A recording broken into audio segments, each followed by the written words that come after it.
असतो मा सद्गमय तमसो मा ज्योतिर्गमय মৃত্যুর্মামৃতঙ্গময়। আমাকে অসত্য হইতে সত্যে উপনীত করো, আমাকে অন্ধকার হইতে আলোকে উত্তীর্ণ করো, আমাকে মৃত্যু হইতে অমৃতে আনয়ন করো। হে সপ্রকাশ, আমার নিকট প্রকাশিত হও। রুদ্র তোমার যে প্রসন্ন মুখ, তার দ্বারা আমাকে সর্বদা রক্ষা করো। ওই তো বিশ্বময় বয়ে চলেছে আনন্দের ঝর্ণা, প্রাণের অসীম আনন্দের ফল্গু স্রোত। আনন্দরূপম অমৃতম যদ বিভাতি, সেই আনন্দ রূপ সত্য স্বরূপ অনন্তের জ্ঞান দেবীর আরাধনায় আমরা আজ একত্রিত। সেই প্রাণময়ী জ্ঞানের দেবী কখন যে আমাদের মাটির কলস ছাপিয়ে দিয়েছেন জ্ঞানের উন্মিলনে, প্রাণের অসীম আনন্দে তাতে যোগ দেওয়ার জন্যে নিজেকে আমরা প্রস্তুত করে তুলেছি কি? সেই প্রাণ আমাদের কাছে যা যা দাবি করেছে তার যথাসাধ্য পূরণ করেছি কখনো? তাই উপেন্দ্র কিশোর রায়চৌধুরী যখন পুরবাসীকে শোনান করুণার রসমধু ধারা সিক্ত মঙ্গল বারতা উপাসনার গান, তার রচিত ব্রহ্মসঙ্গীত আমাদের জাগিয়ে তোলে অন্য এক নূতন উপলব্ধিতে। দুঃখী কে বা আছো, শুনো গো বারতা, ডেকেছেন তোমাদের জগতের মাতা। জাগো পুরবাসী, ভগবত প্রেম পিয়াসী।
শোনা গানে জ্ঞানের দেবীকে আবাহন করে সবাইকে শ্রদ্ধাঞ্জলি জানিয়ে শুরু করছি আমাদের আজকের নৃত্য গীতি আলেখ্য মহারাজা তোমারে সেলাম।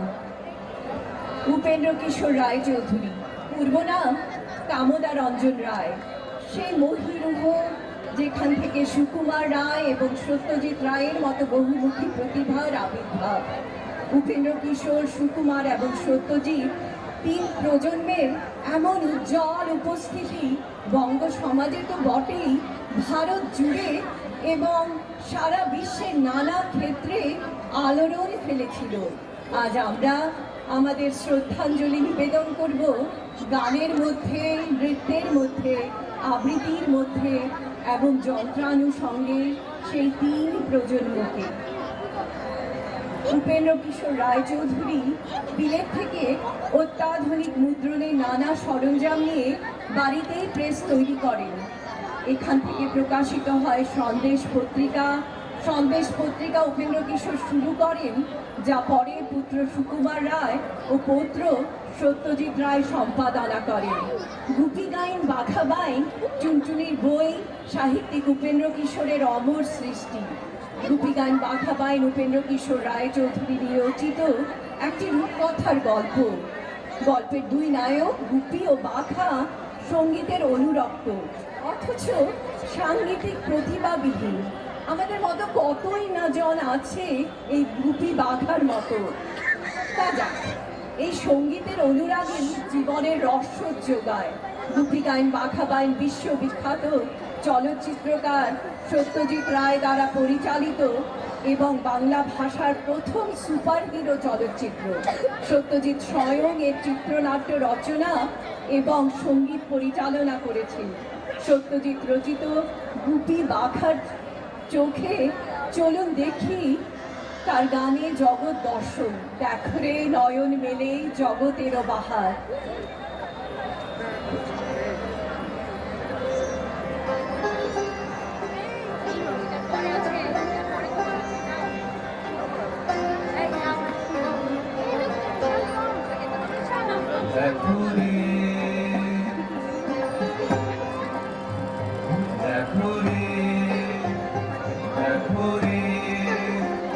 নয়ন মেলে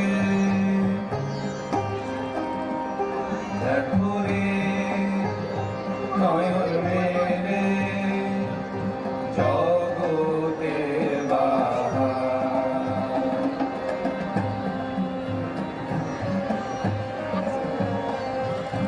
জগতের বাহার, জগতের বাহার, জগতের বাহার। দিনের আলো, দিনের আলো, দিনের আলো এ কাটে অন্ধকার। দিনের আলো এ কাটে অন্ধকার। কি বাহার, কি বাহার।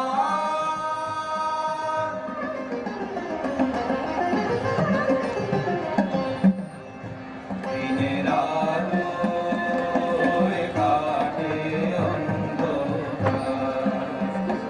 আহা মোরি কি বাহার, আহা মোরি কি বাহার।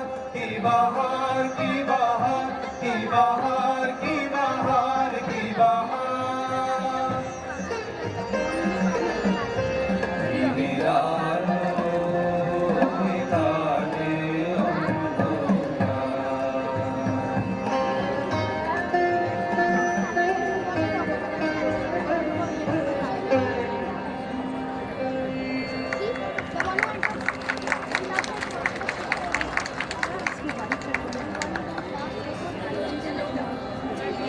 হীরক রাজার দেশে চলচ্চিত্র গুপি গাইন বাঘা বাইন সিরিজের দ্বিতীয় জনপ্রিয় কিস্তি। এতে চলচ্চিত্রকার সত্যজিৎ রায় রূপকের আশ্রয় নিয়ে কিছু ধ্রুব সত্য ফুটিয়ে তুলেছেন হীরক রাজার দেশের রচয়িতা এবং চলচ্চিত্রকার সত্যজিৎ রায়। এর একটি বিশেষ দিক হচ্ছে মূল শিল্পীদের সকল সংলাপ ছড়ার আকারে করা। তবে কেবল একটি চরিত্র ছড়ার ভাষায় কথা বলেনি, তিনি হলেন উদয়ন পণ্ডিত, শিক্ষক। আমাদের আইআইটি বম্বের সকল শিক্ষককে শ্রদ্ধার্ঘ্য নিবেদন করে বলছি, শিক্ষক মুক্ত চিন্তার অধিকারী, বাদবাকি সবার চিন্তাই নির্দিষ্ট পরিসরে আবদ্ধ। এই রূপকের আড়ালে সত্যজিৎ যেন আমাদের সামনে বাস্তব চিত্র তুলে ধরেন। কতই রঙ্গ দেখি দুনিয়ায়, আমি অর্থ খুঁজি নাহি পাইরে, দেখ ভালো জনে রইল ভাঙা ঘরে, মন্দ দেশে সিংহাসনে চড়ে।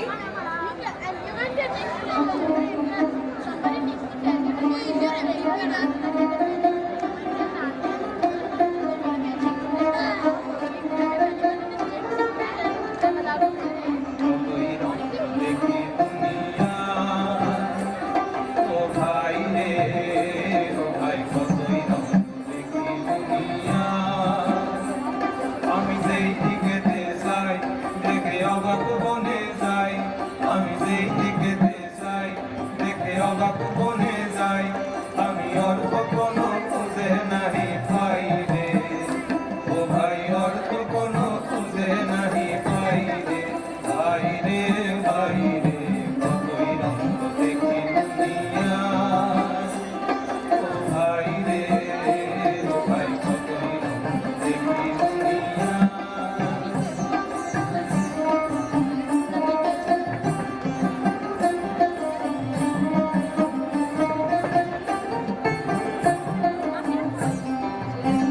ও দেখো ভালো জনে রইল ভাঙা ঘরে, মন্দ দেশে সিংহাসনে চড়ে। ও দেখো ভালো জনে রইল ভাঙা ঘরে, মন্দ দেশে সিংহাসনে চড়ে। ও ভাই সোনার ফসল ফলায় যে তার দুই বেলা জুটে না আর, সোনার ফসল ফলায় যে তার দুই বেলা জোটে না আর। হীরার খনির মজুর হয়ে কানা করি নাই, ও ভাই হীরার খনির মজুর হয়ে কানা করি নাই। ওরে ভাই রে ওরে ভাই রে ভাই রে, কতই রং দেখি দুনিয়া, ও ভাই রে ও ভাই, কতই রং দেখি দুনিয়া। Dharmaraj is Chopra. No, Uttar Raja is someone else. The Lord of Death is Chopra. জগৎ পারাবারের তীরে শিশুর Uttar Raja Maharaja is not. Uttar Raja is under Chopra. Upendra কিশোর পুত্র সুকুমার রায় একাধারে শিশু সাহিত্যিক, লেখক, ছড়াকার, রম্যরচনাকার, প্রাবন্ধিক, নাট্যকার এবং সম্পাদক। তার আবোল তাবোল সত্যি বিশ্ব শিশু সাহিত্যে এক অভিনব সংযোজন। তিনি স্বতন্ত্রতায় বা যাকে আমরা বলি ননসেন্স ছড়া রচনায় বিশ্ব সাহিত্য পথিকৃৎ। অন্ধমের দুঃখ সুখের ছন্দে ভরা জগতেও সুকুমার রায় দেখেন আধার জগৎখানিও তার কাছে মজবুত।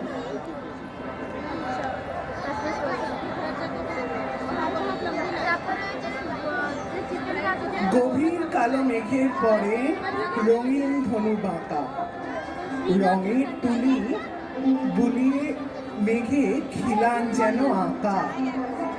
সবুজ ঘাসে রোদের পাশে আলোর কেরামতি, রঙিন বেশে রঙিন ফুলের রঙিন প্রজাপতি। অন্ধ মেঘ দেখছে না তা, নাই বা যদি দেখে শীতল মিঠে চার মতো বুদ্ধি বলছি মশাই, ধন্যে ছেলের অধ্যাবসায়। 19টি বার ম্যাট্রিক এসে ঘায়েল হয়ে থামলো শেষে। বিষয় আশায় গরিব বেজায়, কষ্টে শিষ্টে দিন চলে যায়। মানুষ তো নয় ভাইগুলো তার, একটা পাগল একটা গোয়ার, আর একটা সে তৈরি ছেলে, জাল করে নোট গেছে জেলে।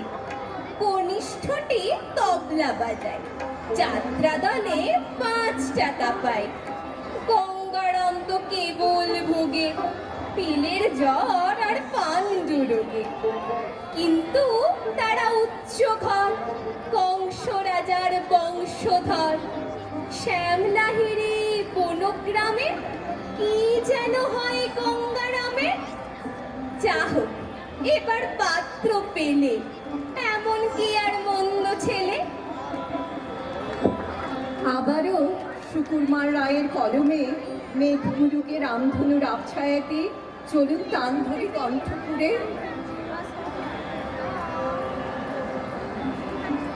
মেঘমুলুকে ঝাপসা রাতে রামধনুকের আবছায়াতে তাল ধরেছি কণ্ঠপুরে। হেথাই নিষেধে নাই রে দাদা, নাই রে বাঁধনে নাই রে বাধা। হেথাই রঙিন আকাশ তলে স্বপন দোলা হাওয়াই দোলে। সুরের নেশারে ঝরে ছোটে আকাশে কুসুম আপনি ফোটে। রঙিয়ে আকাশে রঙিয়ে মন চমকে জাগে ক্ষণে ক্ষণ। আজকে দাদা যাবার আগে বলবো যা মোর চিত্তে লাগে। নাই বা তাহার অর্থ হোক, নাই বা বুঝুক বেবাক লোক।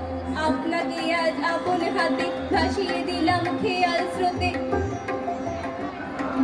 ছুটলে কথা থামায় কে, আজকে ঠেকায় আমায় কে। আজকে আমার মনের মাঝে ধাই ধপা ধপ তবলা বাজে।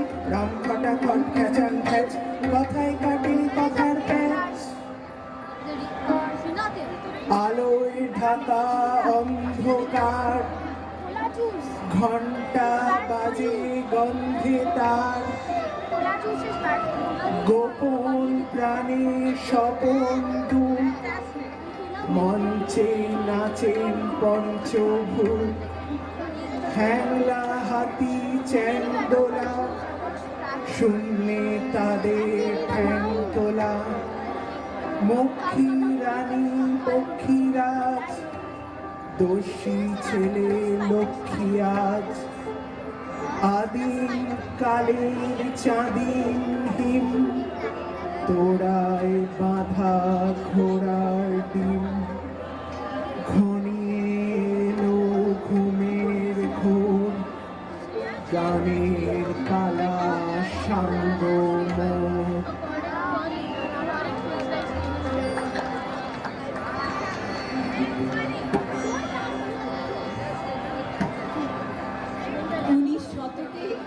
লক্ষ্ণৌর স্মৃতিতে হয়ে সত্যজিৎ সামনে দাবার বোর্ড গুনগুন করে ভাবছিলেন শতরঞ্জ কি খিলাড়ি হিন্দোলা ঝুলে স্যার। বাদশাহী খোল লাগা চিত্রপট, আর্ট, মিউজিক, কাবাব, আওয়াধি রান্নার স্বাদ আর সুরার যুগলবন্দি। চোখ জুড়ে বড়া ইমাম বড়া, ওই তো বড়া ইমাম বড়াতে ঢোকার গেট, রুমি দরওয়াজা।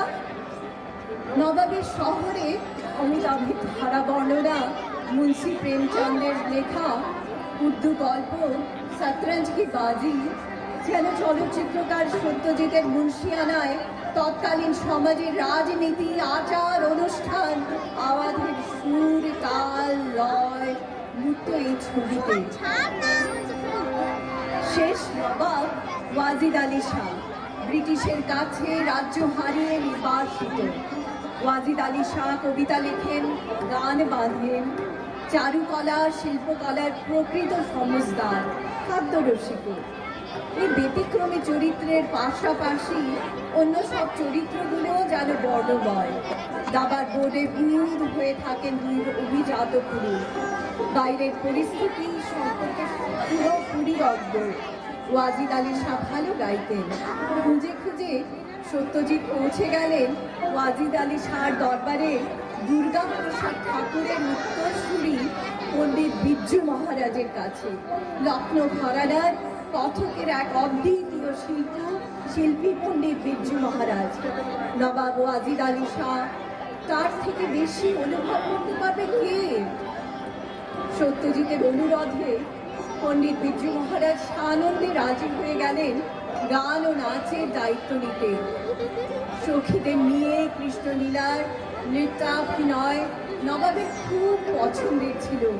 নিজেই বেগমদের নিয়ে কৃষ্ণ নাচের ছেড়ছাড় করতেন। নবাব কৃষ্ণ সেজে তার নিজের রচিত গানে গাইছেন, নাচছেন হিন্দোলা ছুলে শ্যাম।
বিভূতিভূষণের বিখ্যাত উপন্যাস পথের পাঁচালী সত্যজিতের চিত্রায়নে যেন গ্রামীণ পল্লী বাংলার দুই ভাই বোন অপু দুর্গা আমাদের চিরকালীন মনের গহীনে নিশ্চিন্দিপুরের ঠিকানা। পথের পাঁচালী দেখে আমারও যেন সাহিত্যিক শীর্ষেন্দু মুখোপাধ্যায়ের মতো বলতে ইচ্ছে করে, শৈশবের দিকে জানালাটা খুলে মাঝে মাঝে ঝুম হয়ে বসে থাকি, বেঁচে থাকার অনন্ত পিপাসা জেগে ওঠে, বারবার পৃথিবীতে ফিরে আসতে ইচ্ছে করে। কতবার মনে হয়েছে আমি তো সেই অপু, অপু নিশ্চিন্দিপুর গ্রামের আমার মনের মণিকোঠায়ও ছায়া। সুনিবিড় ত্রিপুরার গ্রামীণ পল্লী রাঙামাটির উদয়পুর, বহু দেশ ঘুরেও সেই প্রকৃতি মুগ্ধ অপুর মতো আমারও মনে হয় বলি, পথের দেবতা প্রসন্ন হাসিয়া বলেন, মূর্খ বালক, পথ তো আমার শেষ হয়নি, পথ তো আমার চলে গেল সামনে সামনে, শুধুই সামনে, দেশ ছেড়ে বিদেশের দিকে, সূর্যোদয় থেকে সূর্যাস্তের দিকে। জানা গণ্ডি এড়িয়ে অপরিচয়ের উদ্দেশ্যে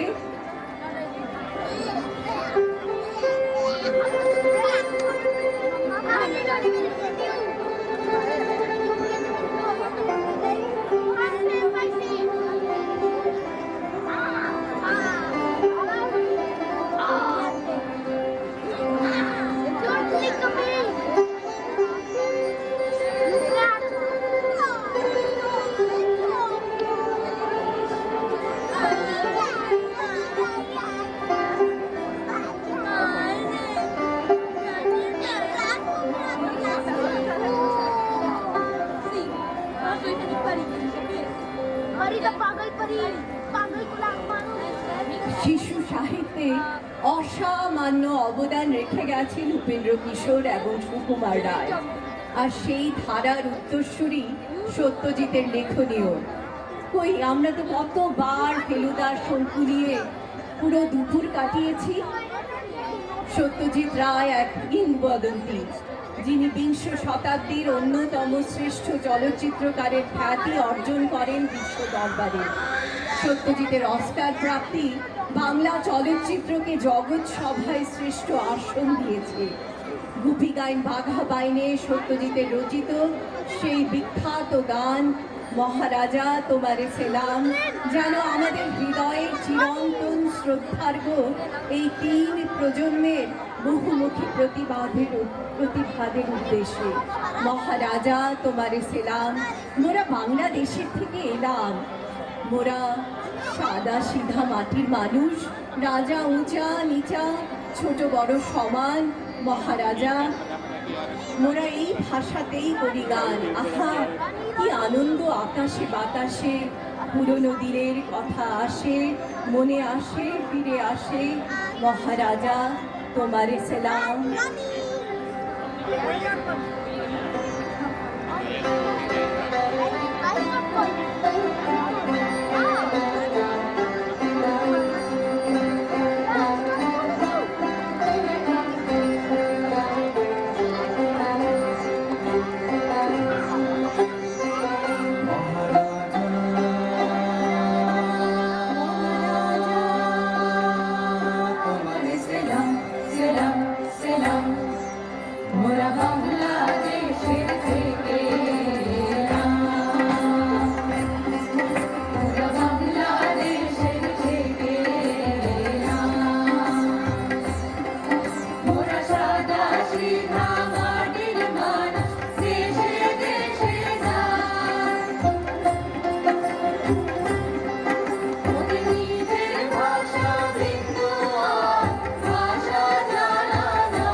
চাল লাগে তোমার যাকে নাই কুমাতিয়ার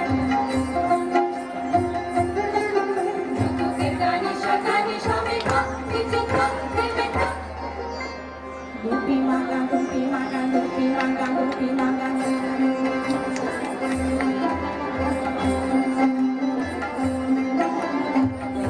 রাজা দিল মন বুকের রাজা দিল মন জবর জবর দিন বন জবর জবর দিন বন যাচাই করতে পাইতে পারি যেখানে খুশি যাইতে পারি সারি বাবা মাগারে সাজাইতে পারি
অনন্তকালের চক্রে উপেন্দ্র কিশোর সুকুমার সত্যজিতের সৃষ্টি স্থান কাল পাত্রের সীমানা ছাড়িয়ে এক অনুভব, এক অনুরণন।